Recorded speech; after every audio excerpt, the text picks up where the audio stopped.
कोलकाता में 31 साल खातून trainee doctor की इस्मत-रेज़ी के बाद कत्ल के मामले में सुप्रीम कोर्ट ने बड़ा फैसला किया है। अदालत ने डॉक्टरों की हिफाजत के लिए नेशनल टास्क फोर्स बनाने की बात कही।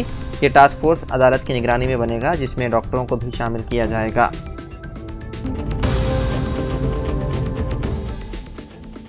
तेलंगाना के नायब वज़ीर आला मल्लू भट्टी विक्रमार्का ने ऐलान किया है कि रियासती हुकूमत 5,000 करोड़ रुपए के बजट से तेलंगाना के 30 इलाकों में 120 रिहायशी स्कूल शुरू करेगी।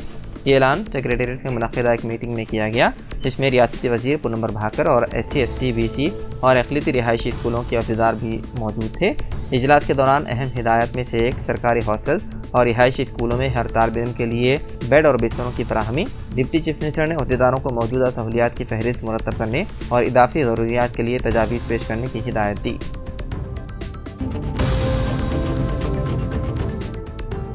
हैदराबाद के जुबली हिल्स असेंबली हल्के के बोराबंडा से ताल्लुक़ रखने वाली एक मुस्लिम खातून ने BRS कारगुजार सदर KTR को राखी बांधी, जिसके गूंगे और बहरे 5 साल बेटे जुहान खान के इलाज के लिए KTR ने मदद की थी। पीर के रोज़ राखी त्यौहार के मौके पर जुहान खान की वालिदा ने KTR के घर पहुंचकर राखी बांधते हुए उनका शुक्रिया अदा किया। 5 साल कबल KTR ने सोशल मीडिया के जरिए जुहान की कहानी सुनी, जो पैदाइश से समात और बोलने से महरूम था। उसके इलाज के लिए ज़रूरी मदद फराहम की। 5 साल की मुख्तलिफ जद्दोजहद के बाद जुहान अब दूसरे बच्चों की तरह सुन और बोल सकता है, जिस पर उसकी वालिदा ने KTR को राखी बांधते हुए उनका शुक्रिया किया अदा।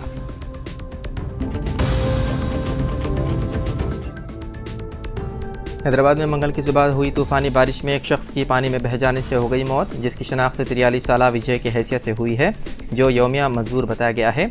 यह हादसा शहर हैदराबाद के मुशीराबाद के रामनगर में आया पेश, जहां विजय काम की तलाश में घर से सुबह 5 बजे निकला था।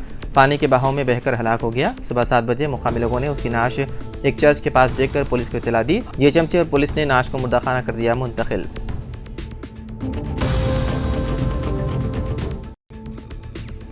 नेशनल सेंटर फॉर सिस्मोलॉजी ने बताया है कि जम्मू कश्मीर के बारामूला जिले में मंगल की सुबह 4.9 की शिद्दत के 2 मुसलसल झटके महसूस किए गए। रेक्टर स्केल पर 4.9 शिद्दत का पहला ज़लज़ला सुबह 6:45 बजे के करीब पेश आया। नेशनल सेंटर फॉर सिस्मोलॉजी ने कहा कि दूसरा झटका 4.8 शिद्दत का रिकॉर्ड किया गया और यह तकरीबन 10 किलोमीटर की गहराई में आया। बताया गया है कि ज़लज़ले के नतीजे में किसी भी जानी या माली नुकसान की फौरी तौर पर इत्तला नहीं है। बाद मकानात की दीवारों पर दरारें पड़ गई। हैदराबाद में मंगल की सुबह के बड़ी सातों से कई इलाकों में तूफ़ानी बारिश हुई। बारिश का सिलसिला सुबह 4 बजे के बाद शुरू हुआ। धुआंधार बारिश से सड़कों पर पानी जमा हो गया, जिसकी वजह से गाड़ी चलाने वालों को शदीद मुश्किलात का सामना करना पड़ा। कई मकामात पर सड़कें झील में तब्दील हो गई। रामनगर की सड़कों पर मोटरसाइकिल के साथ लोग काफ़ी दूर तक पानी में बह गए। हैदराबाद, कोठी, सुल्तान बाजार, बेगम बाजार, हाबिट्स, नामपल्ली, बशीरबाग, लकड़ी का पुल, सैफाबाद, लिबर्टी, हिमायतनगर, नारायणगुड़ा, टैंकबंड, मलकपेट, दिलसुख नगर, एलवी नगर, मरसलीपुरम, Hayat Nagar, Banjara hills, Panjagutta, jubilee hills और पुराना शहर के दीगर इलाकों में ज़बरदस्त बारिश हुई। बारिश का सिलसिला सुबह 8 बजे तक जारी रहा। बताया गया है कि कई इलाकों में 10 सेंटीमीटर से ज़्यादा बारिश रिकॉर्ड हुई। यूसुफगुड़ा ने 12 सेंटीमीटर, राजेंद्र नगर में 11, वेस्ट मारड़पल्ली में 10, उपल में 10 और गोलकुंडा में 10 सेंटीमीटर बारिश रिकॉर्ड की गई।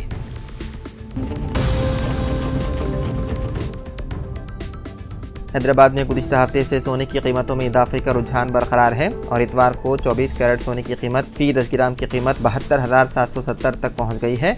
कहा गया है कि जुमे को यह कीमत 71,620 रुपये थी। इस तरह कीमत में फ़ी तोला 1,150 रुपये का इजाफा हुआ। इसी तरह 22 कैरेट सोने की कीमत में फ़ी तोला 66,700 रुपये हो गई।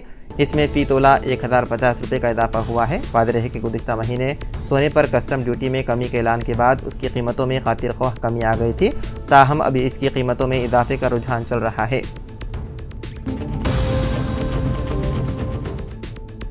वज़ीर आला आंध्र प्रदेश एन चंद्रबाबू नायडू ने वज़ीर आज़म मोदी से मुलाकात करते हुए मरकज़ी बजट में आंध्र प्रदेश के लिए किए गए ऐलानात के मुताबिक फंड्स की आजिलाना इजराई की दरख्वास्त की। चंद्रबाबू नायडू अपने 2 रोज़ा दौरे दिल्ली के बाद कल अमरावती वापस हो गए। उन्होंने वज़ीर आज़म नरेंद्र मोदी के अलावा मरकज़ी वज़ीर दाखिला अमित शाह से मुलाकात की और आंध्र प्रदेश के मसाइल पर बातचीत की। वज़ीर आज़म और वज़ीर दाखिला से बातचीत को खुशाइन करार देते हुए चंद्रबाबू नायडू ने सोशल मीडिया प्लेटफॉर्म पर उम्मीद जाहिर की कि मरकज़ी हुकूमत आंध्र प्रदेश के साथ किए गए वादों की जल्द तकमील करेगी। इस दौरान चंद्रबाबू नायडू ने मरकज़ी वज़ीर फाइनेंस निर्मला सीतारमण और मरकज़ी वज़ीर ज़राअत JP नड्डा से मुलाकात की और उन्हें याददाश्त पेश की।